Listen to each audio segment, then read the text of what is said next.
नमस्कार दोस्तों, मैं हूं तुलसीराम सिंह और आप सभी लोगों का स्वागत है।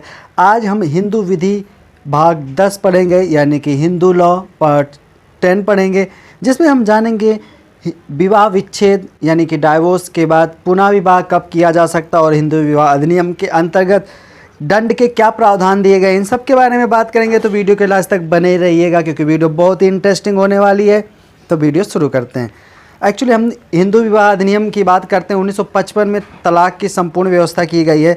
धारा 13 के अंतर्गत उन आधारों का उल्लेख किया गया है जिनके आधार पर तलाक की डिक्री को पारित किया जाता है और धारा 13B के अंतर्गत पारस्परिक तलाक का उल्लेख किया गया है। अब प्रश्न आता है कि न्यायालय से किसी विवाह विच्छेद की डिक्री पारित हो जाने के बाद विवाह कब किया जा सकता है, इसके बारे में जानने के लिए हमें कुछ बातों का ध्यान रखना है। जैसे खासतौर पर पुनर्विवाह जिसको कहते हैं, एक जो विवाह होता है वो पवित्र संस्था माना गया है, यानी संस्कार माना गया है। विवाह के पक्षकारों में मतभेद और परिणाम स्वरूप तलाक हो जाता है, डाइवोर्स हो जाता है, तो न्यायालय का यह प्रयास रहता है कि तलाक ना होने पाए और तलाक को रोका जाए तथा विवाह के पक्षकार अपने ग्रस्त का पालन करें। न्यायालय में विवाह विच्छेद से संबंधित मामले अधिनियम की धारा 13 के अंतर्गत लाए जाते हैं। जब न्यायालय द्वारा विवाह विच्छेद की डिक्री पारित कर दी जाती है, तब ऐसी परिस्थिति में विवाह के पक्षकार भविष्य के लिए पुनर्विवाह का नियोजन करते हैं। हिंदू विवाह अधिनियम की धारा 1955 के धारा 15 में पुनर्विवाह से संबंधित कानून के बारे में बताया गया है। अगर हम बात करते इस अधिनियम में किसी धारा हिंदू विवाह को इस अधिनियम के अधीन विघटन कर जाने के पश्चात पुनर्विवाह का उल्लेख किया गया है। पुनर्विवाह के संबंध में यह धारा में प्रावधान करता है कि यह स्पष्ट किया गया है कि किसी सीमा के व्यतीत हो जाने के पश्चात पक्षकार पुनर्विवाह करने में सक्षम होंगे। अधिनियम की धारा 15 में दो चीज़ों का उल्लेख किया गया है। पहली बात तो यह है कि विवाह विच्छेद हो जाने के पश्चात स्वतंत्र हुए विवाह के पक्षकार नवीन विवाह कर सकते हैं और इसके लिए कुछ सीमाएं उनका उल्लेख किया गया है, विशेष रूप से धारा के अंतर्गत किया गया है, जिनके बारे में अभी हम जानेंगे। हिंदू विवाह अधिनियम 1955 किसी भी विवाह विच्छेद के पश्चात विवाह के पक्षकारों को पुनर्विवाह करने की मान्यता देता है। धारा 15 इस मान्यता को नियंत्रित भी करती है। पुनर्विवाह लिए कुछ सीमाएं तय करती हैं। जैसे धारा 15 विवाह के विच्छेद के बाद पुनर्विवाह कर सकने की योग्यता प्रदान करती है। इस धारा के अनुसार उस व्यक्ति को जो विवाह के विच्छेद के उपरांत पुनर्विवाह करना चाहता है तो अपील संबंधी प्रावधानों का पालन करना होगा तथा विवाह विच्छेद की डिक्री के विरुद्ध अपील की प्रावधान है तथा जब तक भी अपील का अंतिम रूप से निर्णय नहीं हो जाता या नहीं समझा जाएगा कि विवाह विच्छेद की डिक्री अंतिम है और विवाह विच्छेद की डिक्री के पश्चात पुनर्विवाह करने के इच्छुक व्यक्ति को कुछ सीमाओं का पालन करना होता है, तब तक कि विवाह विच्छेद की डिक्री के विरुद्ध पारित की गई अपील निर्णित नहीं हो जाती है अथवा अपील करने का अधिकार समाप्त नहीं हो जाता। यदि विवाह विच्छेद की डिक्री के विरुद्ध अपील करने का अधिकार ना हो तो ऐसी अवस्था में डिक्री पारित किए जाने के बाद भी कभी भी पुनर्विवाह कर सकते हैं। पक्षकार को अपील करने का अधिकार है, तो अपील करने का समय व्यतीत हो गया है तो फिर भी अपील ना की गई हो तो या निर्धारित समय अवधि के विवाह विच्छेद की डिक्री के विरुद्ध अपील प्रस्तुत नहीं की जा सकती है तो पक्षकार पुनर्विवाह कर सकते हैं।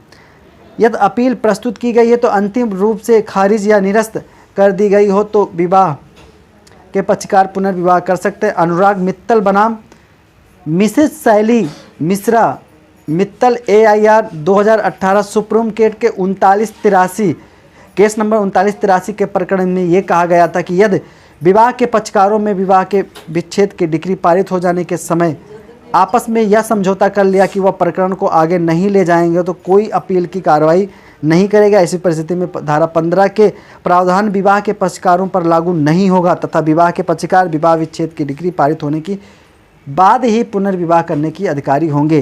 पूर्व के कुछ निर्णय में भारत के उच्चतम न्यायालय ने शून्य विवाह और शून्यकरणीय विवाह के संबंध में विवाह के अकृत्य के संबंध में जो डिक्री धारा 11 और 12 के अंतर्गत पारित की थी, उसके बाद विवाह के पक्षकार पुनर्विवाह के लिए स्वतंत्र होते हैं। धारा 15 में यह अनुमान लगाया जाता है कि विवाह विच्छेद के डिक्री के संबंध में ही केवल धारा 15 लागू होता है, अर्थात धारा 13 के अंतर्गत तलाक होगा तो ही विवाह के पक्षकार पुनर्विवाह के संबंध में धारा 15 के अनुसार सीमाओं को मानने के लिए बाध्य होंगे। धारा 12 के अनुसार यदि किसी विवाह को अकृत किया जाता है तो विवाह के पक्षकार पुनर्विवाह के लिए निर्धारित की गई सीमाओं को मानने के लिए बाध्य नहीं होंगे, परंतु श्रीमती लता कामत के निर्णय के पश्चात सभी उच्च न्यायालय के सभी उपरोक्त निर्णय अप्रभावी हो गए।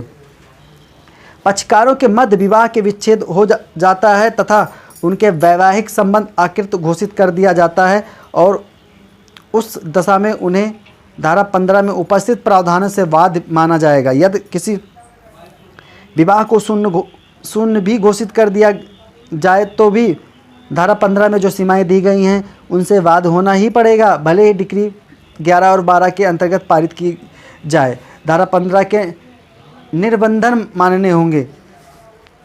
हिंदू विवाह अधिनियम 1955 के अंतर्गत दंडिक प्रावधान, अगर हम दंडिक प्रावधान की बात करते हैं तो देखिए हिंदू विवाह अधिनियम 1955 एक सिविल अधिनियम है। इससे संबंधित प्रकरण सिविल प्रक्रिया संहिता 1908 के माध्यम से निपटाए जाते हैं। इस अधिनियम के सिविल होने के पश्चात भी इसमें कुछ दंडिक प्रावधान दिए गए हैं। इस अधिनियम की कुछ शर्तें ऐसी हैं जिनका उल्लंघन किया जाना इस अधिनियम के अंतर्गत दंडनीय अपराध बनाया गया। इस प्रकार के प्रावधान का उद्देश्य अधिनियम के लक्ष्यों को बनाए रखना है तथा कुछ कृत्यों को आपराधिक कृत्य नहीं बनाया जाता तथा इसमें जो अधिनियम का लक्ष्य भेद पाना कठिन हो सकता है। दो विवाह धारा 17 प्राचीन शास्त्रीय हिंदू विवाह के अंतर्गत हिंदू पुरुष को बहुपत्नी के संबंध में मान्यता प्राप्त थी तथा कोई भी हिंदू विवाह में एक से अधिक पत्नी हो सकती थी। 1955 में बनाए गए इस अधिनियम के माध्यम से हिंदू विवाह के अंतर्गत बहुपत्नी की प्रथा को समाप्त कर दिया गया। अधिनियम की धारा 17 के अंतर्गत बहुपत्नी को दंडनीय अपराध बनाया गया। इस धारा की विशेषता यह थी कि यह धारा पति और पत्नी दोनों पर समान रूप से लागू होती है। यह पति या पत्नी के जीवित रहते हुए अगर दूसरी शादी करता है या अधिनियम के अंतर्गत अनुष्ठापित हुए किसी भी मान्य विवाह के दोनों पक्षकारों में से कोई भी पक्षकार अगर दूसरा विवाह कर लेता है तो ऐसी कार्य के लिए धारा 17 के अंतर्गत दंडनीय अपराध है। दूसरा विवाह विधिवत संपन्न किया गया या सिद्ध करना आवश्यक होता है।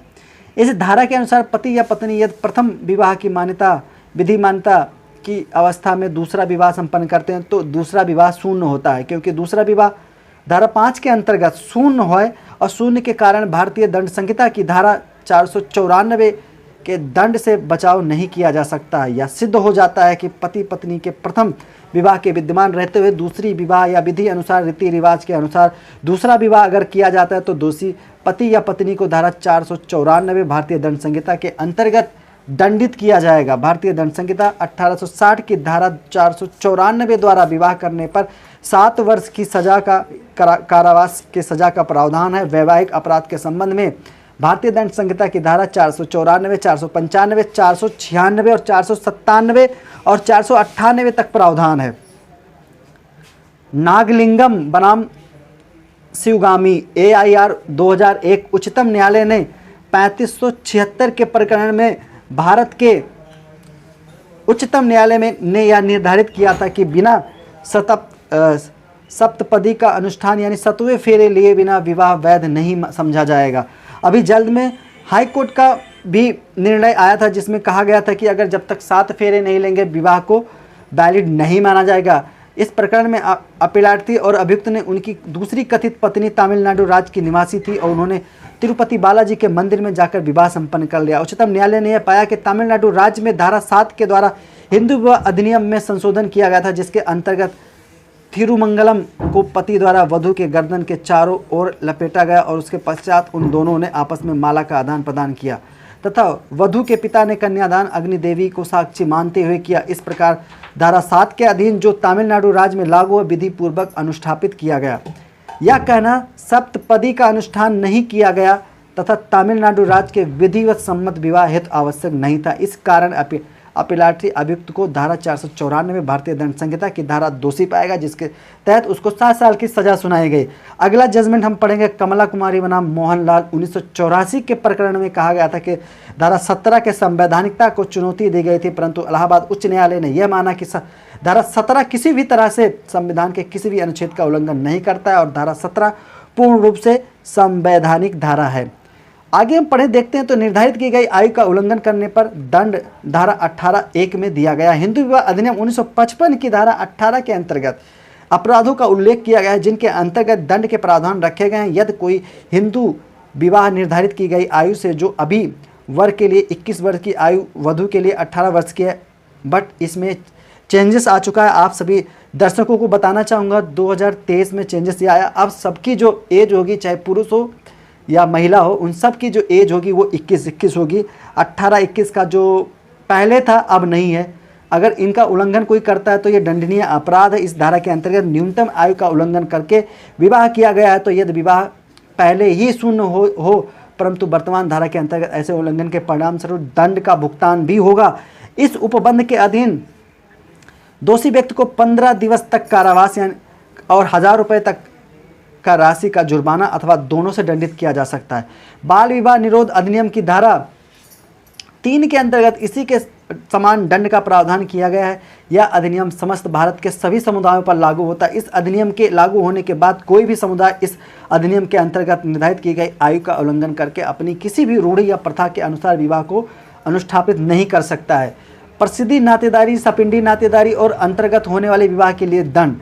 प्राचीन शास्त्रीय हिंदू विधि का अनुसरण करते हुए हिंदू विवाह को संस्कार बनाए रखने के उद्देश्य से सपिंडी नातेदारी, प्रसिद्धि नातेदारी के अंतर्गत विवाह को शून्य घोषित किया गया। इस प्रकार के विवाह का प्रारंभ से ही कोई अस्तित्व नहीं होता। यदि कोई विवाह करता है या कोई भी हिंदू इस तरह के प्रकार की जो नातेदारी के भीतर अनुष्ठापित किया जाता है तो इस प्रकार के विवाह का अनुष्ठान करने के परिणाम स्वरूप 30 दिनों तक कारावास, 3 दिनों का कारावास और 1000 रुपये का जुर्माना की राशि का जुर्माना देना पड़ सकता है। और भारतीय दंड संहिता के तहत, दंड प्रक्रिया संहिता और भारतीय दंड संहिता के तहत उसके साथ में और भी अगर कोई अपराध, घोर अपराध इसमें जुड़े हुए हैं तो उसके साथ भी दंडित किया जाएगा। दोस्तों ये वीडियो आपको कैसे लगे एक बार कमेंट करके ज़रूर बताना। मैं फिर मिलूँगा अगला एपिसोड लेकर, यानी अगला पार्ट लेकर। अभी ये 10 है तो हम 11 लेकर मिलेंगे बहुत जल्द। जय हिंद।